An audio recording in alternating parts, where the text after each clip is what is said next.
क्या आपको पता है कि मरने के बाद क्या होता है? आत्मा कहां चली जाती है?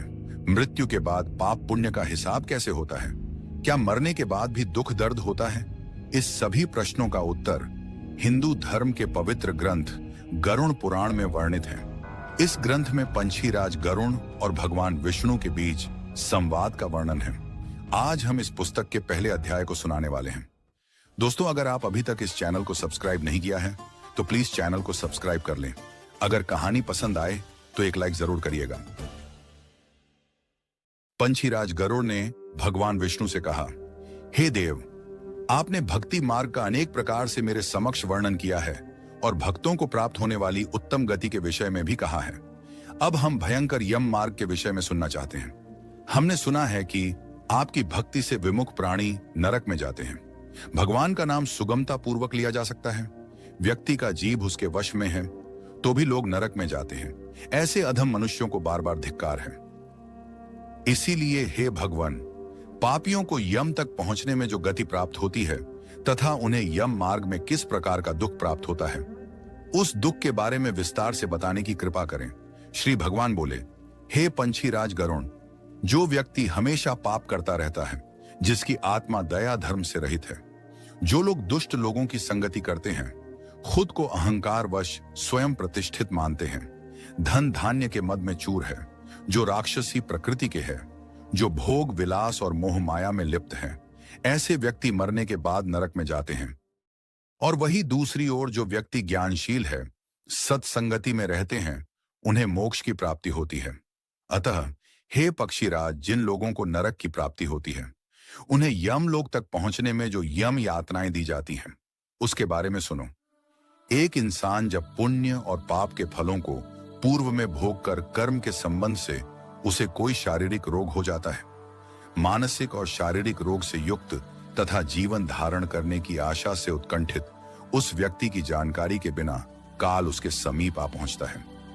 उसने जिनका भरण पोषण किया था, उन्हीं के द्वारा उसका भरण पोषण होता है। मरने की स्थिति में पहुंचा व्यक्ति घर में अवमानना पूर्वक दी हुई वस्तु को कुत्ते की तरह खाता हुआ जीवन व्यतीत करता है। वह रोगी हो जाता है। आहार तथा उसकी सभी चेष्टाएं कम हो जाती हैं। प्राणवायु के बाहर निकलते समय आंखें उलट जाती हैं, नाड़ियां कफ से रुक जाती हैं, उसे खांसी और सांस लेने में प्रयत्न करना पड़ता है तथा कंठ से घुर घुर से शब्द निकलने लगते हैं। चिंता में डूबा, स्वजनों से घिरा हुआ तथा सोए हुए व्यक्ति को काल जकड़ लेता है। वह किसी के बुलाने पर भी नहीं बोलता। इस प्रकार परिवार के भरण पोषण में ही निरंतर लगा रहने वाला व्यक्ति अंत में रोते बिलखते परिवारजनों के बीच उत्कट वेदना से शून्य होकर मर जाता है। उस अंतिम क्षण में प्राणी को दिव्य दृष्टि प्राप्त हो जाती है, जिससे वह लोक परलोक को एक साथ देखने लगता है। अतः चकित होकर वह कुछ भी कहना नहीं चाहता। यमदूतों के पास आने पर सभी इंद्रियां विकल हो जाती हैं, चेतना जड़ीभूत हो जाती है और प्राण चलायमान हो जाते हैं। इस अवस्था में प्राणवायु के अपने स्थान से चल देने पर एक क्षण एक कल्प के समान प्रतीत होता है। बिच्छुओं के डंक मारने जितना दर्द होता है। मरणासन्न व्यक्ति के मुख से फेन निकलने लगता है। उसका मुख लार से भर जाता है। पापी जनों के प्राणवायु गुदा मार्ग से निकलते हैं। उस समय दोनों हाथों में पाश और दंड धारण किए नग्न दांतों को किटकिटाते हुए क्रोध से लाल लाल नेत्र लिए यम के दो भयंकर दूत नजदीक आते हैं। उनके केश ऊपर की ओर उठे होते हैं। वे कौवे के समान काले और टेढ़े मुख वाले होते हैं। उन्हें देखकर भयभीत हृदय वाला मरणासन्न प्राणी मल मूत्र का विसर्जन करने लगता है। अपने 5 भौतिक शरीर से हाय हाय करते हुए निकलता हुआ तथा यमदूतों के द्वारा पकड़ा हुआ वह अंगूठे जितना लंबाई का पुरुष अपने घर को देखता हुआ यमदूतों के द्वारा यातना देह से ढक करके गले में बलपूर्वक पाशों से बांधकर सुदूर यम मार्ग पर यातना के लिए उसी प्रकार ले जाया जाता है जिस प्रकार राजपुरुष दंडनीय अपराधी को ले जाते हैं। इस प्रकार ले जाए जाते हुए उस जीव को यम के दूत तर्जना करके नरक के बारे में वर्णन करते हुए बार बार डराते हैं। यमदूत गुस्से से कहते हैं, रे दुष्ट, शीघ्र चल, तू यमलोक जाएगा। आज तुम्हें हम सब कुंभीपाक आदि नरकों में शीघ्र ही ले जाएंगे। इस प्रकार यमदूतों की वाणी तथा परिवारजनों का रुदन सुनता हुआ वह जीव जोर से हाहाकार करके विलाप करता है और यमदूतों के द्वारा प्रताड़ित किया जाता है। यमदूतों की तर्जनाओं से उसका हृदय विदीर्ण हो जाता है, वह कांपने लगता है। रास्ते में उसे कुत्ते काटते हैं और अपने पापों का स्मरण करता हुआ वह पीड़ित जीव यम के मार्ग में चलता है। भूख और प्यास से पीड़ित होकर सूर्य, दावाग्नि एवं वायु के झोंकों से संतप्त होते हुए और यमदूतों के द्वारा पीठ पर कोड़े से पीटे जाते हुए उस जीव को गर्म बालू के रास्ते तथा विश्राम रहित और जल रहित मार्ग पर असमर्थ होते हुए भी बड़ी कठिनाई से चलना पड़ता है। थक कर जगह जगह गिरता और मूर्छित होता हुआ वह पुनः उठकर पापी जनों की भांति अंधकारपूर्ण यमलोक में ले जाया जाता है। 2 या 3 मुहूर्त में वह मनुष्य वहां पहुंचाया जाता है और यमदूत उसे घोर नरक यातनाओं को दिखाते हैं। मुहूर्त मात्र में यम को और नरक की यातनाओं के भय को देखकर वह व्यक्ति यम की आज्ञा से आकाश मार्ग से यमदूतों के साथ पुनः मनुष्य लोक में चला आता है। मनुष्य लोक में आकर अनादि वासना से बद्ध वह जीव देह में प्रविष्ट होने की इच्छा रखता है, किंतु यमदूतों द्वारा पकड़कर पाश में बांध दिए जाने से भूख और प्यास से अत्यंत पीड़ित होकर रोता है। वह पात की प्राणी पुत्रों से दिए हुए पिंड तथा आतुर काल में दिए हुए दान को प्राप्त करता है, तो भी उस नास्तिक को तृप्ति नहीं होती। पुत्र आदि के द्वारा पापियों के उद्देश्य से किए गए श्राद्ध, दान तथा जलांजलि उनके पास ठहरती नहीं। अतः पिंड दान का भोग करने पर भी वे क्षुधा से व्याकुल होकर यम मार्ग में जाते हैं। जिनका पिंड दान नहीं होता वे प्रेत रूप में होकर कल्प पर्यंत निर्जन वन में बहुत दुखी होकर भ्रमण करते रहते हैं। सैकड़ों करोड़ कल्प बीत जाने पर भी बिना भोग किए कर्मफल का नाश नहीं होता, और जब तक वह पापी जीव यातनाओं का भोग नहीं कर लेता तब तक उसे मनुष्य शरीर भी प्राप्त नहीं होता। इसलिए पुत्र को चाहिए कि वह 10 दिनों तक प्रतिदिन पिंड दान करे। वे पिंड प्रतिदिन 4 भागों में विभक्त होते हैं। उनमें 2 भाग तो प्रेत के देह के पंचभूतों की पुष्टि के लिए होते हैं, तीसरा भाग यमदूतों को प्राप्त होता है और चौथे भाग से उस जीव को आहार प्राप्त होता है। 9 दिनों में पिंड को प्राप्त करके प्रेत का शरीर बन जाता है और 10वें दिन उसमें बल की प्राप्ति होती है। मृत व्यक्ति के देह के जल जाने पर पिंड के द्वारा पुनः 1 हाथ लंबा शरीर प्राप्त होता है, जिसके द्वारा वह प्राणी यम लोक के रास्ते में शुभ और अशुभ कर्मों के फल को भोगता है। पहले दिन जो पिंड दिया जाता है उससे उसका सिर बनता है, दूसरे दिन के पिंड से गर्दन और कंधे तथा तीसरे पिंड से हृदय बनता है, चौथे पिंड से पीठ, 5वें से नाभि, छठे तथा 7वें पिंड से क्रमशः कमर और गुदा उत्पन्न होते हैं। 8वें पिंड से जांघ और 9वें पिंड से घुटने तथा पैर बनते हैं। इस प्रकार 9 पिंडों से देह को प्राप्त करके 10वें पिंड से उसकी भूख प्यास जागृत होती है। इस पिंड शरीर को प्राप्त करके भूख और प्यास से पीड़ित जीव 11वें तथा 12वें 2 दिन भोजन करता है। 13वें दिन यमदूतों के द्वारा बंदर की तरह बंधा हुआ वह प्राणी अकेला उस यम मार्ग में जाता है। मार्ग में मिलने वाली वैतरणी को छोड़कर यम लोक की दूरी का प्रमाण 86,000 योजन है। वह प्रेत प्रतिदिन 247 योजन चलता है। मार्ग में आए हुए इन 16 नगरों को पार करके व्यक्ति धर्मराज के भवन में जाता है। यमराज के दूतों के पाशों से बंधा हुआ पापी जीव रास्ते भर हाहाकार करता, रोता हुआ अपने घर को छोड़ करके यमपुरी को जाता है। इस प्रकार गरुड़ पुराण के अंतर्गत सारोद्धार में पापियों के इस लोक तथा परलोक के दुख का निरूपण नामक पहला अध्याय पूरा हुआ। क्या आपको पता है नरक क्या है? नरक कोई रास्ता है या फिर कोई स्थान? एक इंसान जब मर जाता है और उसको अगर नरक की प्राप्ति होती है तो वह यम तक कैसे पहुंचता है? पहले अध्याय में आपने सुना कि एक इंसान जब मर जाता है उसे यम के दूतों द्वारा नरक के भयानक रास्ते का दर्शन कराया जाता है। उसके बाद पुनः यमदूतों द्वारा उसे धरती पर वापस लाया जाता है। अब उसे दोबारा पैदल चलकर यमलोक तक पहुंचना होता है। आगे की कहानी यानी गरुड़ पुराण के दूसरे अध्याय में भगवान विष्णु द्वारा पंछीराज गरुड़ को यम मार्ग में आने वाले कठिनाइयों का वर्णन किया है। आज हम गरुड़ पुराण के दूसरे अध्याय को सुनाने जा रहे हैं। दोस्तों, अगर आप अभी तक इस चैनल को सब्सक्राइब नहीं किया है तो प्लीज चैनल को सब्सक्राइब कर लें। अगर कहानी पसंद आए तो एक लाइक जरूर करिएगा।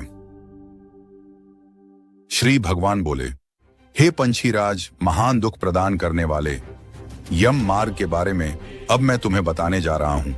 आप मेरे भक्त हैं, लेकिन फिर भी यम मार्ग के रास्ते का वर्णन सुनकर कांप उठोगे।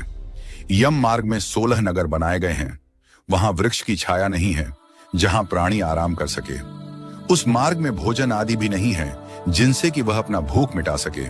हे खग, वहां कहीं जल भी नहीं दिखता जिसे अत्यंत प्यासा वह जीव पी सके।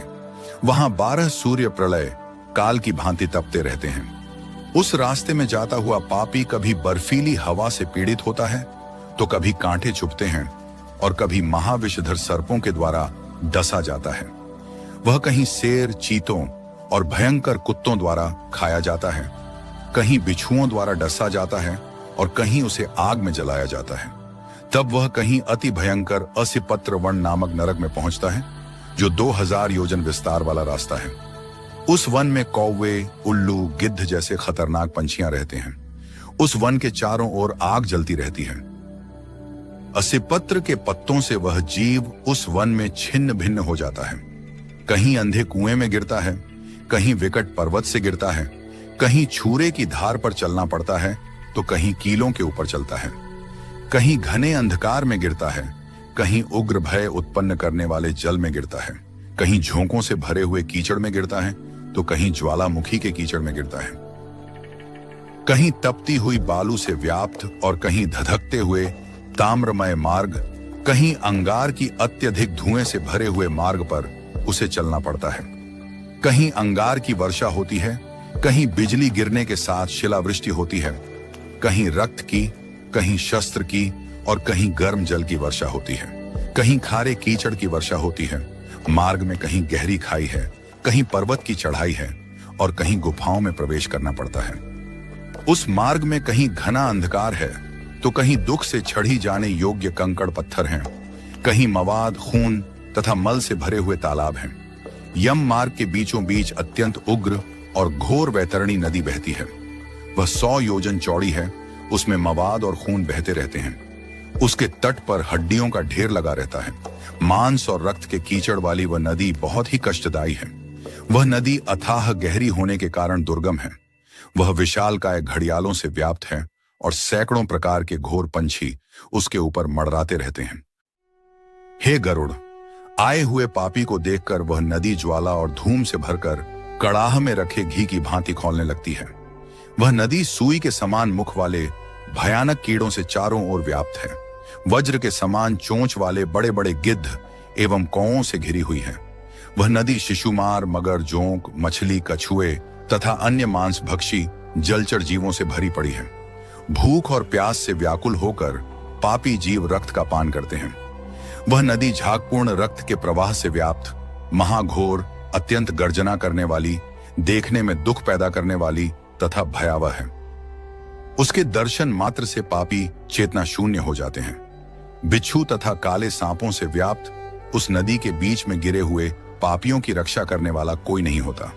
सैकड़ों, हजारों भंवरों में खिंचकर पापी पाताल में चले जाते हैं, क्षण भर पाताल में रहते हैं और एक क्षण में ही ऊपर चले आते हैं। हे पंछी राज, वह नदी पापियों के गिरने के लिए ही बनाई गई है। उसका पार नहीं दिखता। वह अत्यंत दुखपूर्वक तरने योग्य दुख देने वाली है। बहुत प्रकार के क्लेशों से व्याप्त अत्यंत दुखप्रद यम मार्ग में रोते चिल्लाते हुए पापी जाते हैं। कुछ पापी पाश से बंधे होते हैं, कुछ अंकुश में फंसाकर खींचे जाते हैं और कुछ शस्त्र के अग्रभाग से पीठ में छेदते हुए ले जाए जाते हैं। कुछ नाक के अग्रभाग में लगे हुए पाश से और कुछ कान में लगे हुए पाश से खींचे जाते हैं। कुछ काल पाश से खींचे जाते हैं और कुछ कौवे, गिद्धों से खींचे जाते हैं। पापी के गर्दन, हाथ तथा पैर में जंजीर बंधे हुए तथा पीठ पर लोहे के भार को ढोते हुए मार्ग पर चलते हैं। यमदूतों के द्वारा पीटे जाते हुए उनके मुख से खून निकल रहे होते हैं।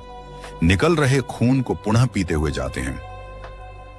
उस समय अपने दुष्कर्मों को सोचते हुए प्राणी अत्यंत ग्लानि का अनुभव करते हैं और अति दुखित होकर यमलोक को जाते हैं। इस प्रकार यम मार्ग में जाता हुआ वह मंद बुद्धि प्राणी पुत्र और पौत्रों को पुकारते हुए हाय हाय विलाप करते पश्चाताप की ज्वाला से जलता रहता है। वह विचार करता है कि महान पुण्य के संबंध से मनुष्य जन्म प्राप्त होता है।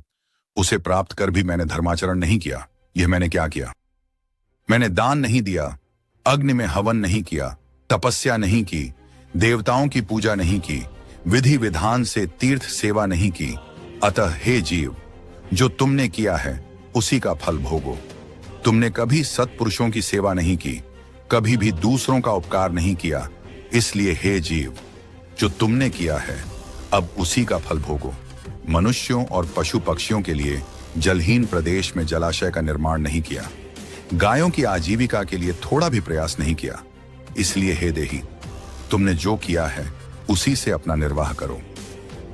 गायों के दैनिक भरण पोषण की व्यवस्था नहीं की, वेदों और शास्त्रों के वचनों को प्रमाण नहीं माना, पुराणों को सुना नहीं, विद्वानों की पूजा नहीं की, इसलिए हे देही, जो तुमने किया है उन्हीं दुष्कर्मों के फल को अब भोग।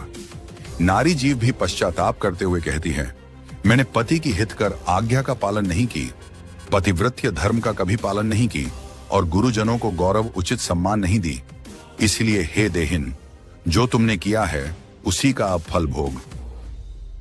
पत्नी धर्म से पति की सेवा नहीं की, इसलिए हे देहिन, जैसा किया उसका फल अब भोगो। महीने भर किए जाने वाले उपवासों से तथा चंद्रायण व्रतों आदि सुविस्तीर्ण नियमों के पालन से शरीर को सुखाया नहीं। पूर्व जन्म में किए हुए दुष्कर्मों से बहुत प्रकार के दुखों को प्राप्त करने के लिए नारी शरीर प्राप्त की थी। तुमने नारीत्व का धर्म नहीं निभाया, उसी का फल भुगतो। इस तरह से विलाप करके पूर्व देह का स्मरण करते हुए मेरा मानव जन्म कहां चला गया, इस प्रकार चिल्लाता हुआ वह यम मार्ग में चलता है। हे पंछीराज, इस प्रकार 17 दिन तक अकेले वायु वेग से चलते हुए 18वें दिन वह प्रेत सौम्यपुर में पहुंचता है। उस रमणीय श्रेष्ठ सौम्यपुर में प्रेतों का महान गण रहता है।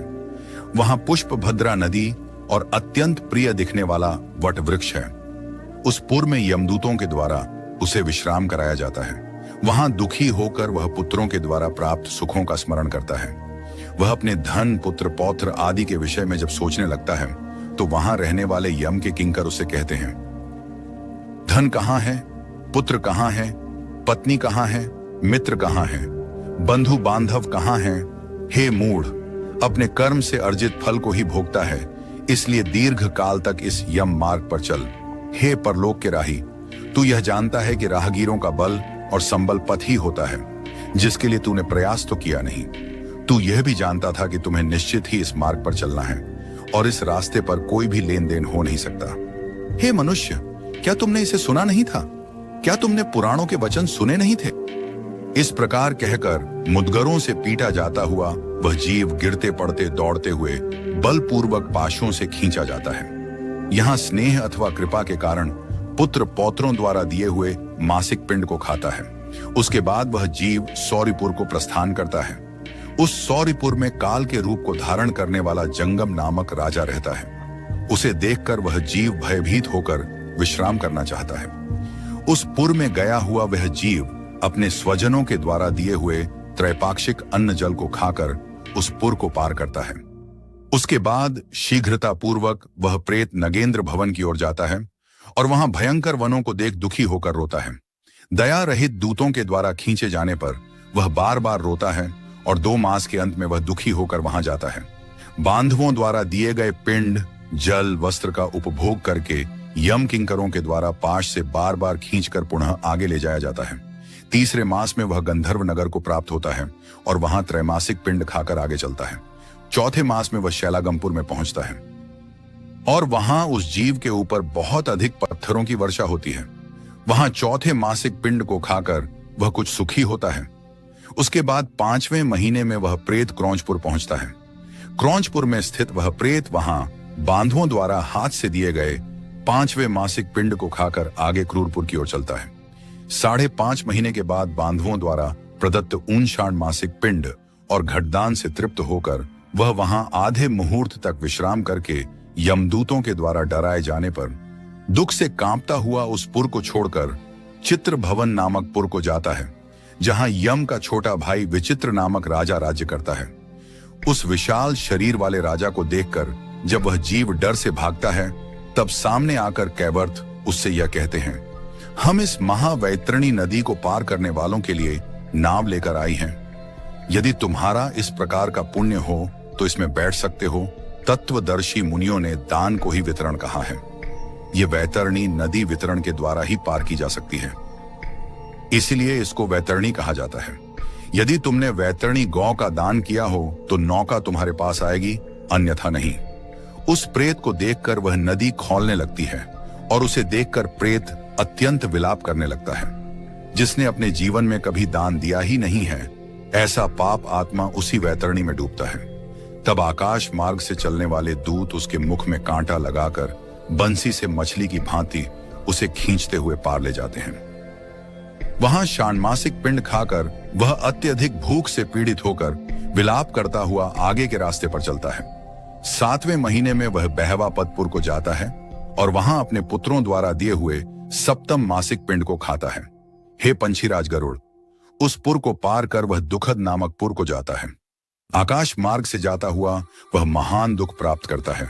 वहां 8वें महीने में दिए हुए पिंड को खाकर आगे बढ़ता है और 9वें महीना पूर्ण होने पर नाना क्रंदपुर को प्राप्त होता है। वहां क्रंदन करते हुए अनेक भयावह क्रंद गणों को देखकर स्वयं शून्य हृदय वाला वह जीव दुखी होकर विलाप करने लगता है। उस पुर को छोड़कर वह यमदूतों के द्वारा डराया हुआ 10वें महीने में अत्यंत कठिनाई से सुतप्त भवन नामक नगर में पहुंचता है। वहां पुत्रादि से पिंड दान और जलांजलि प्राप्त करके भी सुखी नहीं होता। 11वां महीना पूरा होने पर वह रौद्रपुर पहुंचता है और पुत्र आदि के द्वारा दिए हुए एकादश मासिक पिंड को खाता है। 11.5 मास बीतने पर वह जीव पयोवर्षण नामक नगर में पहुंचता है। वहां प्रेतों को दुख देने वाले मेघ घनघोर वर्षा करते हैं।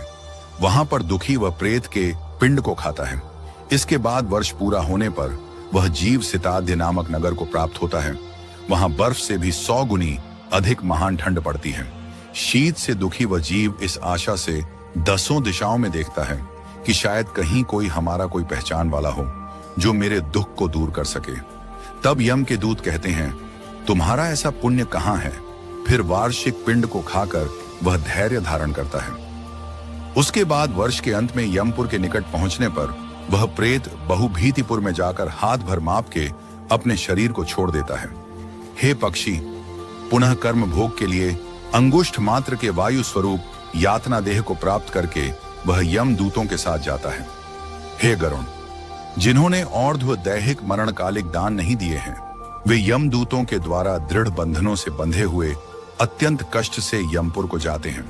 हे पंछीराज, धर्मराजपुर में 4 द्वार हैं, जिनमें से दक्षिण द्वार के मार्ग का मैंने तुमसे वर्णन कर दिया।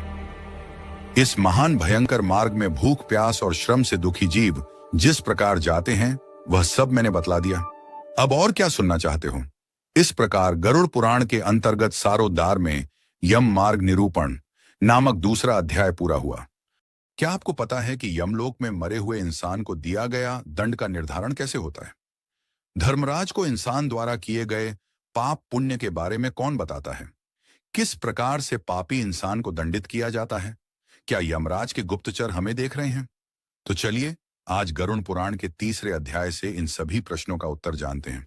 दोस्तों, अगर आप अभी तक इस चैनल को सब्सक्राइब नहीं किया है तो प्लीज चैनल को सब्सक्राइब कर लें। अगर कहानी पसंद आए तो एक लाइक जरूर करिएगा। पंछीराज गरुड़ भगवान विष्णु से कहा, हे केशव, यम मार्ग की यात्रा पूरी करके पापी यम के भवन में जाकर किस प्रकार की यातना को भोगता है? श्री भगवान बोले, हे पंछीराज, मैं नरक यातना को आदि से अंत तक कहूंगा। मेरे द्वारा नरक का वर्णन किए जाने पर उसे सुनने मात्र से ही तुम कांप उठोगे। बहुबीतीपुर के आगे 44 योजन में फैला हुआ धर्मराज का विशालपुर है। हाहाकार से परिपूर्ण उस पुर को देखकर पापी प्राणी क्रंदन करने लगता है। उसके क्रंदन को सुनकर यमपुर में विचरण करने वाले यम के गण द्वारपाल के पास जाकर उस पापी के विषय में बताते हैं। धर्मराज के द्वार पर धर्मध्वज नामक द्वारपाल रहता है। वह द्वारपाल जाकर चित्रगुप्त से उस प्राणी के शुभ और अशुभ कर्म को बताता है। उसके बाद चित्रगुप्त भी उसके विषय में धर्मराज से निवेदन करते हैं, हे तार्थ्यम, जो नास्तिक और महापापी प्राणी हैं, उन सभी के विषय में धर्मराज यथार्थ रूप से भली भांति जानते हैं। तो भी वे चित्रगुप्त से उन प्राणियों के पाप के विषय में पूछते हैं और सर्वज्ञ चित्रगुप्त भी श्रवणों से पूछते हैं। श्रवण ब्रह्मा के पुत्र हैं।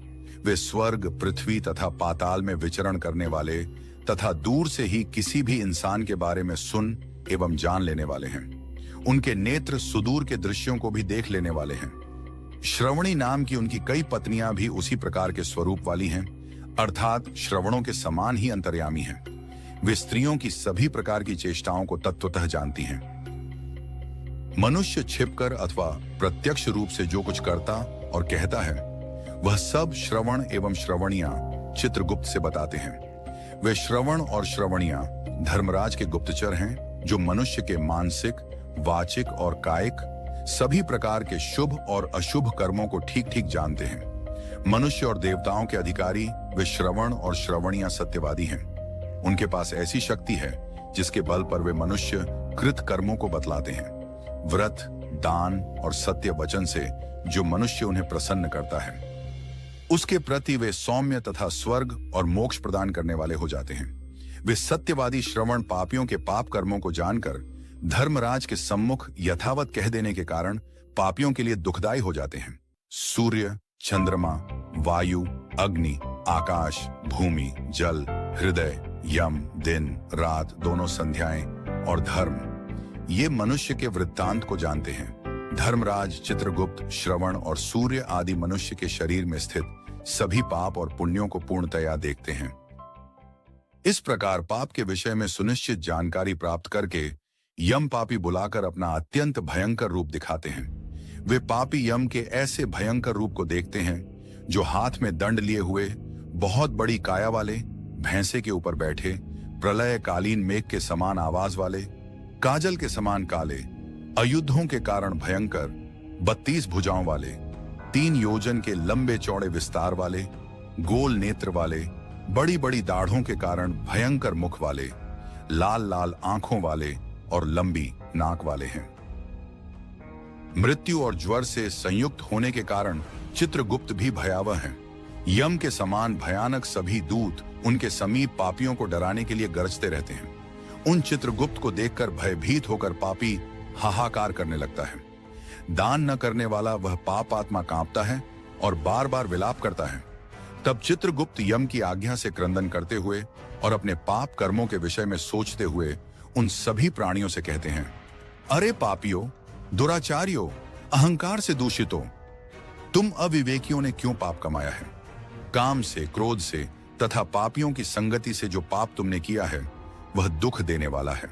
फिर हे मूर्ख जनों, तुमने पाप कर्म क्यों किया? पूर्व जन्म में तुम लोगों ने जिस प्रकार अत्यंत हर्षपूर्वक पाप कर्मों को किया है, उसी प्रकार तुम्हें यातना भी भोगनी चाहिए। इस समय यातना भोगने से क्यों भाग रहे हो? तुम लोगों ने जो बहुत से पाप किए हैं, वे पाप ही तुम्हारे दुख के कारण हैं। इसमें हम लोग कारण नहीं हैं। मूर्ख हो या पंडित, दरिद्र हो या धनवान, और सबल हो या निर्बल, यमराज सभी से समान व्यवहार करने वाले कहे गए हैं। चित्रगुप्त के इस प्रकार के वचनों को सुनकर वे पापी अपने कर्मों के विषय में सोचते हुए निश्चेष्ट होकर चुपचाप बैठ जाते हैं। धर्मराज भी चोर की भांति निश्चल बैठे हुए उन पापियों को देखकर उनके पापों का मार्जन करने के लिए यथोचित दंड देने की आज्ञा करते हैं। इसके बाद वे निर्दयी दूत उन्हें पीटते हुए कहते हैं, हे पापी, महान घोर और अत्यंत भयानक नरकों में चल। यम के आज्ञाकारी प्रचंड और चंडक नाम वाले दूत एक पाश से उन्हें बांधकर नरक की ओर ले जाते हैं। वहां जलती हुई अग्नि के समान प्रभा वाला एक विशाल वृक्ष है, जो 5 योजन में फैला हुआ है तथा 1 योजन ऊंचा है। उस वृक्ष में नीचे मुख करके उसे सांकलों से बांधकर वे दूत पीटते हैं। वहां जलते हुए वे रोते हैं, पर वहां उनका कोई रक्षक नहीं होता। उसी शालमली वृक्ष में भूख और प्यास से पीड़ित तथा यमदूतों द्वारा पीटे जाते हुए अनेक पापी लटकते रहते हैं। वे आश्रय विहीन पापी हाथ जोड़कर यमदूतों से कहते हैं, हे यमदूतों, मेरे अपराध को क्षमा कर दो। ऐसा उन दूतों से निवेदन करते हैं। बार बार लोहे की लाठियों, भालों, बछियों, गदाओं और मूसलों से उन दूतों के द्वारा वे अत्यधिक मारे जाते हैं। मारने से जब वे चेष्टा रहित और मूर्छित हो जाते हैं, तब उन निश्चेष्ट पापियों को देखकर यम के दूत कहते हैं, अरे दुराचारियों, पापियों, तुम लोगों ने दुराचरण क्यों किया? सुलभ होने वाले जल और अन्न का दान कभी क्यों नहीं दिया? तुम लोगों ने आधा ग्रास भी कभी किसी को नहीं दिया, और न ही कुत्ते तथा कौए के लिए बलि ही दी। अतिथियों को नमस्कार नहीं किया और पितरों का तर्पण नहीं किया।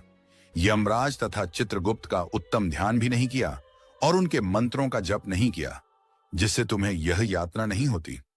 कभी कोई तीर्थ यात्रा नहीं की, देवताओं की पूजा भी नहीं की, गृहस्थाश्रम में रहते हुए भी तुमने हंतकार नहीं निकाला, संतों की सेवा की नहीं, इसलिए अब स्वयं किए गए पाप का फल भोगो। चूंकि तुम धर्महीन हो, इसलिए तुम्हें अधिक पीटा जा रहा है। भगवान हरि ही ईश्वर हैं, वे ही अपराधों को क्षमा करने में समर्थ हैं। हम उन्हीं की आज्ञा से अपराधियों को दंड देने वाले हैं। ऐसा कहकर वे दूत निर्दयतापूर्वक उन्हें पीटते हैं और उनसे पीटे जाने के कारण वे जलते हुए अंगार के समान नीचे गिर जाते हैं। गिरने से उस शालमली वृक्ष के पत्तों से उनका शरीर कट जाता है।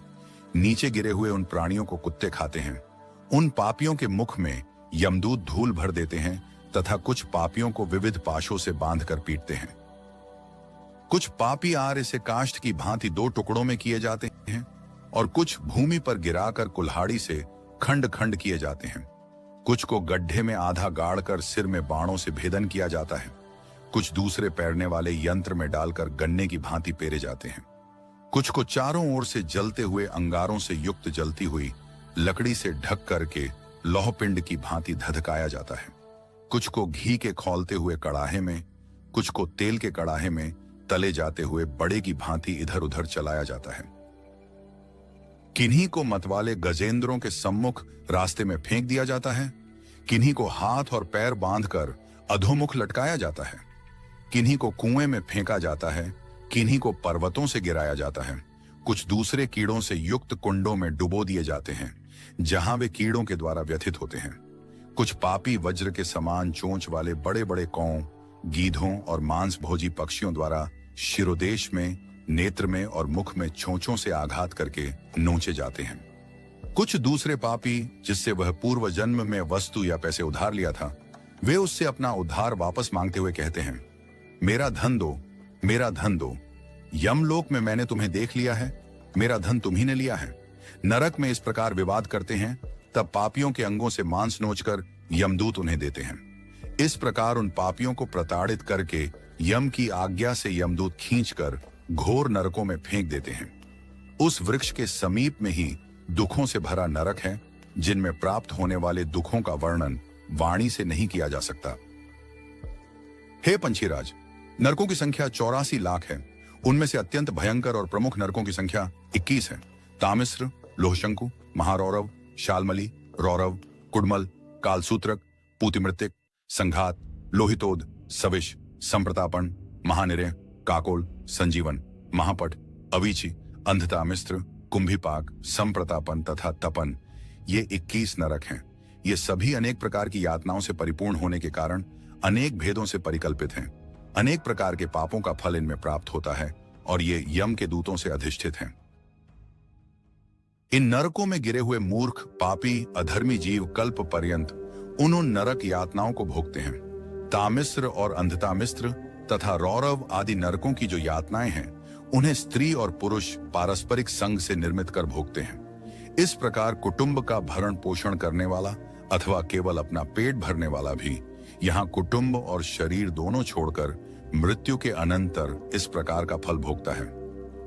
प्राणियों के साथ द्रोह करके भरण पोषण किए गए अपने स्थूल शरीर को यहीं छोड़कर पाप कर्म रूपी पाठ्य के साथ पापी अकेला ही अंधकारपूर्ण नरक में जाता है। जिसका द्रव्य चोरी चला गया है, ऐसे व्यक्ति की भांति पापी पुरुष दैव से प्राप्त अधर्म पूर्वक कुटुंब पोषण के फल को नरक में आतुर होकर भोगता है। केवल अधर्म से कुटुंब के भरण पोषण के लिए प्रयत्नशील व्यक्ति अंधकार की पराकाष्ठा अंधतामिस्र नामक नरक में जाता है। मनुष्य लोक के नीचे नरकों की जितनी यातनाएं हैं, क्रमशः उनका भोग भोगते हुए वह पापी शुद्ध होकर पुनः इस मृत्यु लोक में पाता है। इस प्रकार गरुड़ पुराण का 3रा अध्याय पूरा हुआ।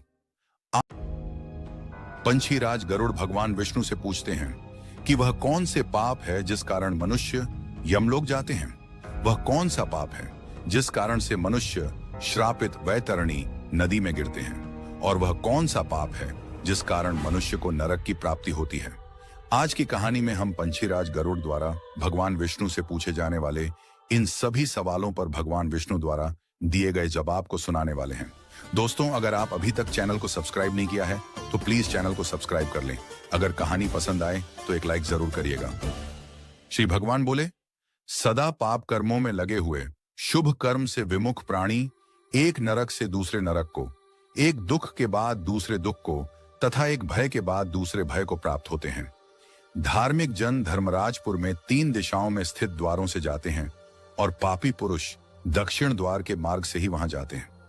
इसी महादुखदायी दक्षिण मार्ग में वैतरणी नदी है। उसमें जो पापी पुरुष जाते हैं उन्हें मैं तुम्हें बताता हूं।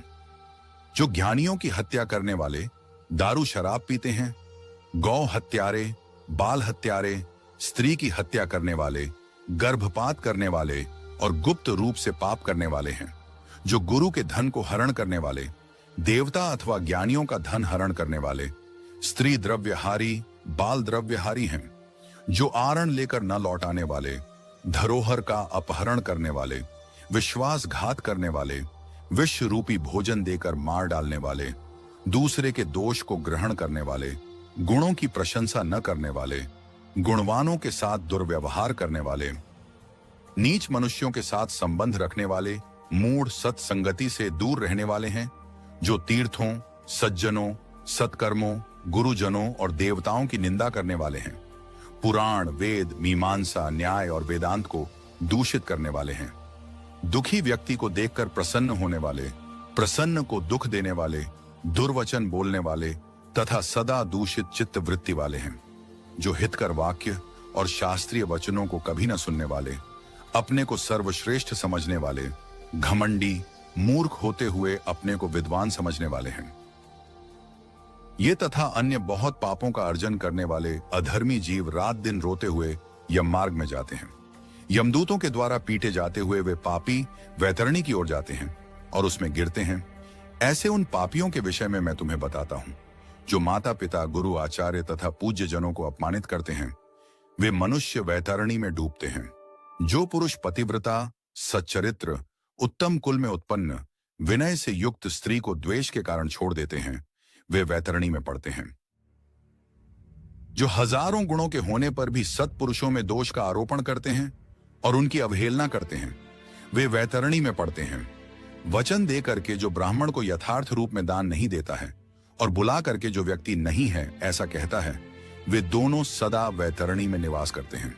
स्वयं दी हुई वस्तु का जो अपहरण कर लेता है, दान देकर पश्चाताप करता है, जो दूसरे की आजीविका का हरण करता है, दान देने से रोकता है, यज्ञ का विध्वंस करता है, कथा भंग करता है, क्षेत्र की सीमा का हरण कर लेता है और जो गोचर भूमि को जोतता है वह वैतरणी में पड़ता है। ब्राह्मण होकर रस विक्रय करने वाला, वृषली का पति शूद्र स्त्री का ब्राह्मण पति, वेद प्रतिपादित यज्ञ के अतिरिक्त अपने लिए पशुओं की हत्या करने वाला, ब्रह्म कर्म से च्युत, मांस भोजी, मद्य पीने वाला, उच्छृंखल स्वभाव वाला, शास्त्र के अध्ययन से रहित ब्राह्मण, राजमहिषी के साथ व्यभिचार करने वाला, पराई स्त्री का अपहरण करने वाला, कन्या के साथ कामाचार की इच्छा रखने वाला तथा स्त्रियों का सतीत्व नष्ट करने वाला है। तथा इसी प्रकार और भी बहुत निषिद्धाचरण करने में उत्सुक तथा शास्त्र विहित कर्मों को त्यागने वाले वे मूढ़जन वैतरणी में गिरते हैं। सभी मार्गों को पार करके पापी यम के भवन में पहुंचते हैं और पुनः यम की आज्ञा से आकर दूत लोग उन्हें वैतरणी में फेंक देते हैं। हे खगराज, यह वैतरणी नदी कष्ट प्रदान करने वाले सभी प्रमुख नरकों में भी सर्वाधिक कष्टप्रद है। इसलिए यमदूत पापियों को उस वैतरणी में फेंकते हैं जिसने अपने जीवन काल में काली गौ का दान नहीं किया, या मृत्यु के पश्चात जिसके उद्देश्य से बांधवों द्वारा काली गाय नहीं दी गई तथा जिसने अपनी और्ध्वदैहिक क्रिया नहीं कर ली, या जिसके उद्देश्य से और्ध्वदैहिक क्रिया नहीं की गई हो, वे वैतरणी में महान दुख भोग करके वैतरणी तटस्थित शालमली वृक्ष में जाते हैं। जो झूठी गवाही देने वाले, धर्म पालन का ढोंग करने वाले, छल से धन का अर्जन करने वाले, चोरी द्वारा आजीविका चलाने वाले, अत्यधिक वृक्षों को काटने वाले, वन और वाटिका को नष्ट करने वाले, व्रत और तीर्थ का परित्याग करने वाले, विधवा के शील को नष्ट करने वाले हैं। जो स्त्री अपने पति को दोष लगाकर पर पुरुष में आसक्त होने वाली है, ये सभी और इस प्रकार के अन्य पापी भी शालमली वृक्ष द्वारा बहुत ताड़ना प्राप्त करते हैं। पीटने से नीचे गिरे हुए उन पापियों को यमदूत नरकों में फेंकते हैं। उन नरकों में जो पापी गिरते हैं उनके विषय में मैं तुम्हें बतलाता हूं। वेद की निंदा करने वाले नास्तिक, मर्यादा का उल्लंघन करने वाले, कंजूस विषयों में डूबे रहने वाले, दंभी तथा कृतघ्न मनुष्य निश्चय ही नरकों में गिरते हैं। जो कुआं, तालाब, बावली, देवालय तथा सार्वजनिक स्थान धर्मशाला आदि को नष्ट करते हैं वे निश्चय ही नरक में जाते हैं। स्त्रियों, छोटे बच्चों, नौकरों तथा श्रेष्ठ जनों को छोड़कर जो लोग पितरों और देवताओं की पूजा का परित्याग करके भोजन करते हैं वे नरकगामी होते हैं। जो मार्ग को कीलों से, पुलों से, लकड़ियों से तथा पत्थरों एवं कांटों से रोकते हैं निश्चय ही वे नरकगामी होते हैं। जो मंद पुरुष भगवान शिव, भगवती शक्ति, नारायण, सूर्य, गणेश, सद्गुरु और विद्वान इनकी पूजा नहीं करते वे नरक में जाते हैं। दासी को अपनी शैया पर आरोपित करने से ब्राह्मण अधोगति को प्राप्त होता है, और जो ब्राह्मण शूद्र स्त्री के साथ जबरदस्ती संबंध बनाकर संतान उत्पन्न करते हैं वे ब्राह्मणत्व से च्युत हो जाता है। वह कभी भी नमस्कार के योग्य नहीं रह जाता। जो मूर्ख ऐसे ब्राह्मण की पूजा करते हैं वे नरकगामी होते हैं। जो मनुष्य ब्राह्मणों के कलह तथा गायों की लड़ाई को नहीं रुकवाते हैं, प्रत्युत ऐसा देखकर प्रसन्न होते हैं अथवा उसका समर्थन करते हैं, बढ़ावा देते हैं, वे अवश्य ही नरक में जाते हैं। जिसका कोई दूसरा शरण नहीं है, ऐसी पति परायणा स्त्री के ऋतुकाल की द्वेषवश उपेक्षा करने वाले निश्चित ही नरकगामी होते हैं। जो कामांध पुरुष रजस्वला स्त्री से गमन करते हैं अथवा पर्व के दिनों, अमावास्या, पूर्णिमा आदि में, जल में, दिन में तथा श्राद्ध के दिन कामुक होकर स्त्री संग करते हैं वे नरकगामी होते हैं। जो अपने शरीर के मल को आग, जल, उपवन, मार्ग अथवा गौशाला में फेंकते हैं वे निश्चित ही नरक में जाते हैं। जो हथियार बनाने वाले, बाण और धनुष का निर्माण करने वाले तथा इनका विक्रय करने वाले हैं वे नरकगामी होते हैं। चमड़ा बेचने वाले वैश्य, योनि का विक्रय करने वाली स्त्रियां तथा विष का विक्रय करने वाले ये सभी नरक में जाते हैं। जो अनाथ के ऊपर कृपा नहीं करते हैं, सत्पुरुषों से द्वेष करते हैं और निरपराध को दंड देते हैं वे नरकगामी होते हैं। आशा लगाकर घर पर आए हुए ज्ञानियों और याचकों को भोजन के बने रहने पर भी जो भोजन नहीं कराते वे निश्चय ही नरक प्राप्त करने वाले होते हैं। जो सभी प्राणियों में विश्वास नहीं करते और उन पर दया नहीं करते तथा जो सभी प्राणियों के प्रति कुटिलता का व्यवहार करते हैं वे निश्चय ही नरकगामी होते हैं। जो अजितेंद्रिय पुरुष नियमों को स्वीकार करके बाद में उन्हें त्याग देते हैं वे नरकगामी होते हैं। जो अध्यात्म विद्या प्रदान करने वाले गुरु को नहीं मानते और जो पुराण वक्ता को नहीं मानते वे नरक में जाते हैं। जो व्यक्ति मित्र से द्रोह करते हैं, जो व्यक्तियों की आपसी प्रीति का भेदन करते हैं तथा जो दूसरे की आशा को नष्ट करते हैं वे निश्चय ही नरक में जाते हैं। विवाह को भंग करने वाला, देव यात्रा में विघ्न करने वाला तथा तीर्थ यात्रियों को लूटने वाला घोर नरक में वास करता है और वहां से उसका पुनरावर्तन नहीं होता। जो महापापी घर, गांव तथा जंगल में आग लगाता है, यमदूत उसे ले जाकर अग्निकुंडों में पकाते हैं। इस अग्नि से जले हुए अंग वाला वह पापी जब छाया की याचना करता है तो यमदूत उसे असिपत्र नामक वन में ले जाते हैं, जहां तलवार के समान तीक्ष्ण पत्तों से उसके अंग जब कट जाते हैं तब यमदूत उससे कहते हैं, रे पापी, शीतल छाया में सुख की नींद सो। जब वह प्यास से व्याकुल होकर जल पीने की इच्छा से पानी मांगता है तो दूतों के द्वारा उसे खौलता हुआ तेल पीने के लिए दिया जाता है। पानी पियो और अन्न खाओ, ऐसा उस समय उनके द्वारा कहा जाता है। उस अति उष्ण तेल के पीते ही उनकी आंतें जल जाती हैं और वे गिर पड़ते हैं। किसी प्रकार पुनः उठकर अत्यंत दीन की भांति प्रलाप करते हैं। विवश होकर ऊर्ध्व श्वास लेते हुए वे कुछ कहने में भी समर्थ नहीं होते। हे तार्थ्य, इस प्रकार की पापियों की बहुत सी यातनाएं बताई गई हैं। विस्तार पूर्वक इन्हें कहने की क्या आवश्यकता? इनके संबंध में सभी शास्त्रों में कहा गया है। इस प्रकार हजारों नर नारी नारकीय यातना को भोगते हुए प्रलय पर्यंत घोर नरकों में पकते रहते हैं। उस पाप का अक्षय फल भोगकर पुनः वहीं पैदा होते हैं और यम की आज्ञा से पृथ्वी पर आकर स्थावर आदि योनियों को प्राप्त करते हैं। वृक्ष, गुल्म, लता, वल्ली, पर्वत तथा तृण आदि ये स्थावर योनियां कही गई हैं। ये अत्यंत मोह से आवृत है। कीट, पशु पक्षी, जलचर तथा देव इन योनियों को मिलाकर 84 लाख योनियां कही गई हैं। इन सभी योनियों में घूमते हुए जीव मनुष्य योनि प्राप्त करते हैं और मनुष्य योनि में भी नरक से आए व्यक्ति चांडाल के घर में जन्म लेते हैं तथा उसमें भी कुष्ठ आदि पाप चिन्हों से वे बहुत दुखी रहते हैं। किसी को गलित कुष्ठ हो जाता है, कोई जन्म से अंधे होते हैं और कोई महारोग से व्यथित होते हैं। इस प्रकार पुरुष और स्त्री में पाप के चिन्ह दिखाई पड़ते हैं। इस प्रकार गरुड़ पुराण के अंतर्गत नरक प्रद पाप चिन्ह निरूपण नामक चौथा अध्याय पूरा हुआ। पंछीराज गरुड़ ने कहा, हे केशव, जिस जिस पाप से मृत्यु के बाद जो जो चिन्ह प्राप्त होते हैं और जिन जिन योनियों में जीव जन्म लेते हैं वह मुझे बताइए। श्री हरि ने कहा, नरक से आए हुए पापी जिन पापों के द्वारा जिस योनि में जाते हैं और जिस पाप से जो चिन्ह होता है वह मुझसे सुनो।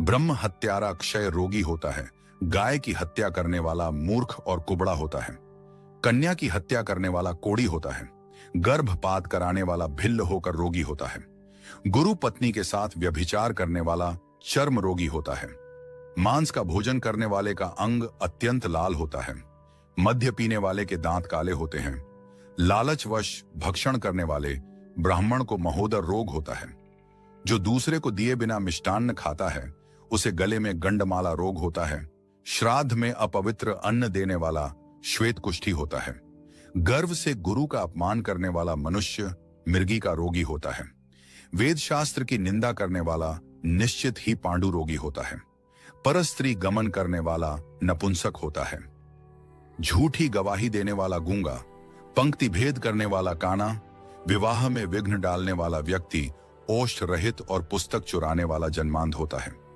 गाय और ज्ञानी को पैर से मारने वाला लंगड़ा होता है, झूठ बोलने वाला हकलाकर बोलता है तथा झूठी बात सुनने वाला बहरा होता है, विष देने वाला पागल तथा आग लगाने वाला गंजा होता है, मांस बेचने वाला अभागा और दूसरे का मांस खाने वाला रोगी होता है, रत्नों का अपहरण करने वाला हीन जाति में उत्पन्न होता है, सोना चुराने वाला नख रोगी और अन्य धातुओं को चुराने वाला निर्धन होता है, अन्न चुराने वाला चूहा और धान चुराने वाला टिड्डी होता है, जल की चोरी करने वाला चातक और विष का व्यवहार करने वाला बिच्छू होता है, शाकपात चुराने वाला मयूर होता है, शुभ गंध वाली वस्तुओं को चुराने वाला छुछुंदरी होता है, मधु चुराने वाला दंड, मांस चुराने वाला गीध और नमक चुराने वाला चींटी होता है, जामुन, फल तथा पुष्प आदि की चोरी करने वाला वन में बंदर होता है, जूता, घास तथा कपास को चुराने वाला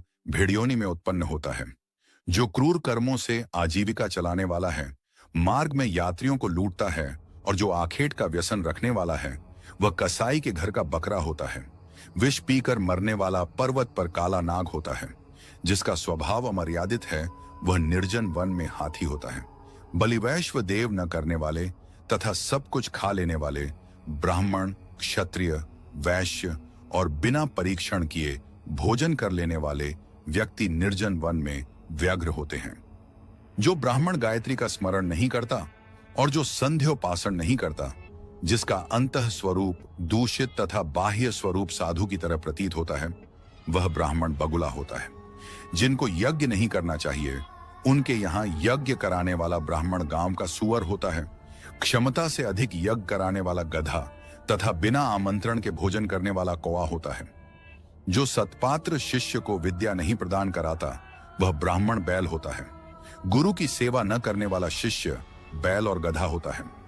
गुरु के प्रति अपमान के तात्पर्य से हूं या तुम शब्दों का उच्चारण करने वाला और वाद विवाद में ब्राह्मण को पराजित करने वाला जल विहीन जंगल में ब्रह्म राक्षस होता है। प्रतिज्ञा करके द्विज को दान न देने वाला सियार होता है। सत्पुरुषों का अनादर करने वाला व्यक्ति अग्निमुख सियार होता है।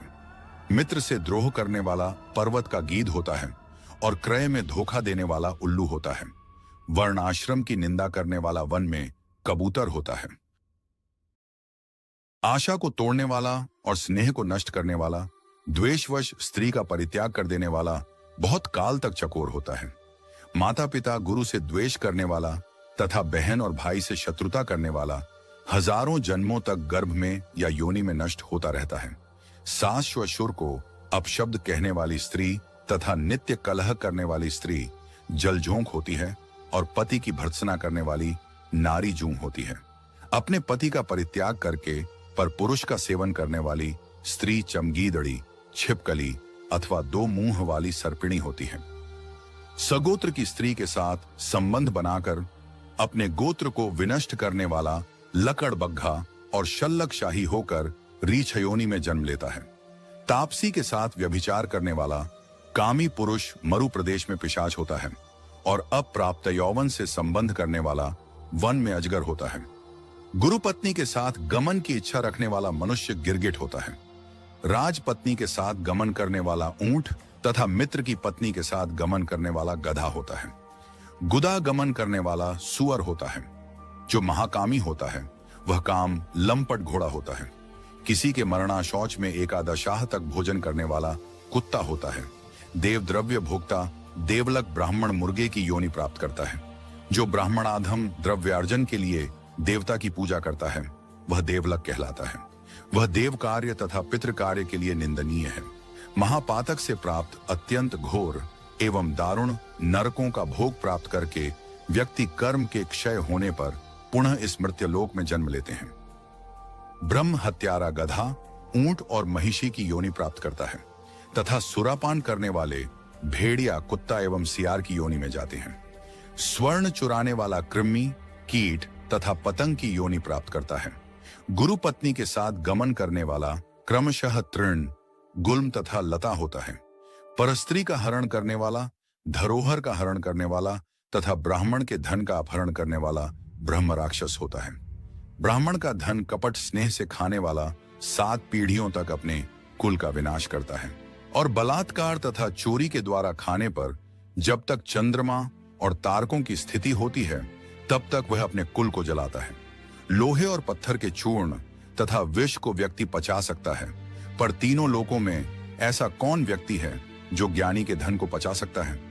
ब्राह्मण के धन से पोषित की गई सेना तथा वाहन युद्ध काल में बालू से बने सेतु बांध के समान नष्ट भ्रष्ट हो जाते हैं।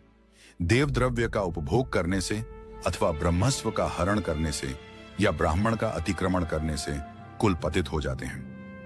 अपने आश्रित वेद शास्त्र परायण ज्ञानी को छोड़कर अन्य ब्राह्मण को दान देना ज्ञानी का अतिक्रमण करना कहलाता है। वेद वेदांग के ज्ञान से रहित ब्राह्मण को छोड़ना अतिक्रमण नहीं कहलाता है, क्योंकि जलती हुई आग को छोड़कर भस्म में आहुति नहीं दी जाती। हे पंछी राज, ज्ञानियों का अतिक्रमण करने वाला व्यक्ति नरकों को भोग कर क्रमशः जन्मांध एवं दरिद्र होता है। वह कभी दाता नहीं बन सकता, अपितु याचक ही रहता है। अपने द्वारा दी हुई अथवा दूसरे द्वारा दी गई पृथ्वी को जो छीन लेता है वह 60,000 वर्षां तक मल का कीड़ा होता है। जो स्वयं कुछ देकर पुनः स्वयं ले भी लेता है वह पापी एक कल्प तक नरक में रहता है। जीविका अथवा भूमि का दान देकर यत्न पूर्वक उसकी रक्षा करनी चाहिए। जो रक्षा नहीं करता प्रत्युत उसे हर लेता है वह लंगड़ा कुत्ता होता है। ब्राह्मण को आजीविका देने वाला व्यक्ति 1 लाख गोदान का फल प्राप्त करता है और ब्राह्मण की वृत्ति का हरण करने वाला बंदर, कुत्ता तथा लंगूर होता है।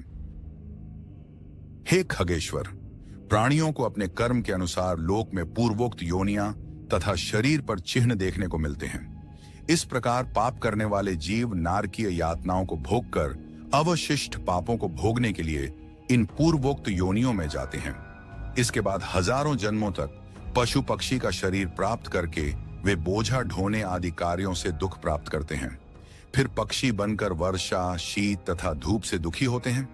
इसके बाद अंत में जब पुण्य और पाप बराबर हो जाते हैं तब मनुष्य की योनि मिलती है।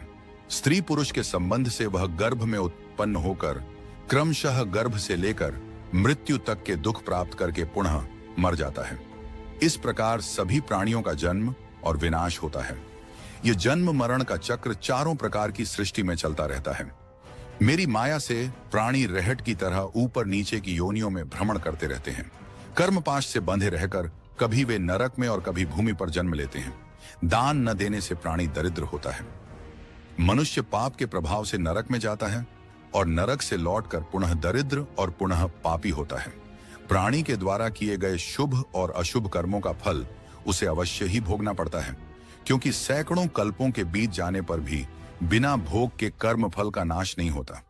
इस प्रकार गरुड़ पुराण के पाप चिन्ह निरूपण नामक 5वां अध्याय पूरा हुआ। आज की कहानी में बस इतना ही। चैनल को सब्सक्राइब नहीं किया है तो प्लीज चैनल को सब्सक्राइब कर लें। अगर कहानी पसंद आई हो तो एक लाइक जरूर करिएगा।